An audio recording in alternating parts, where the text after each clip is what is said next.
என் சித்தம் என் திட்டம், கடவுளுடைய எண்ணம் திட்டம். மரணப்படி விளையாடி என் சித்தம் என் திட்டம், ரஷ்ய தேச பயணம் உனக்கு உன் கற்பனைகள் இருக்கு. நானும் என் 3 குழந்தைகளும் போகணும் ரஷ்ய தேசத்துக்கு. நான் மட்டும் தனியாக இல்லை, நானும் 2 மகள்களும் ஒரு மகனும் போகணும். கடவுள் வார்த்தை. என் சித்தம் என் திட்டம், மரணப்படுக்கை நீங்கும், ராணிப்படியனுக்கு உண்டால் இந்த மாமனிதனால் மரணப்படுக்கை ராணிப்படிக்கு நீங்கும். அந்த அதிகாரம் என் தேவனாய் கர்த்த கடவுள் கொடுத்திருக்கிறார். என் தேவனாய் கர்த்த கடவுள் என்னோட கூடவே இருக்கிறார். என் சித்தம் என் திட்டம், உக்ரைன் ரஷ்யா முடிவுக்கு முன்னால் அவனா. பல தடவை சொல்லிட்டாரு. உக்ரைன் ரஷ்யா போர் இந்த மாமனிதனாலும் ரஷ்யா முடிவு வரும். வேறு யாரும் முடிவு கொண்டு முடியாது. அமெரிக்கா சரி, யாரும் முடிவு கொண்டு முடியாது.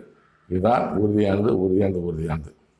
இவ்வாறு உக்ரைன் ரஷ்யா போர் முடிவுக்கு வர்றது இந்த மாமனிதனாலும் ரஷ்யா முடினாலும் இது கடவுள் வார்த்தை. மரணப்படுகை இருக்கணும், சாகரமா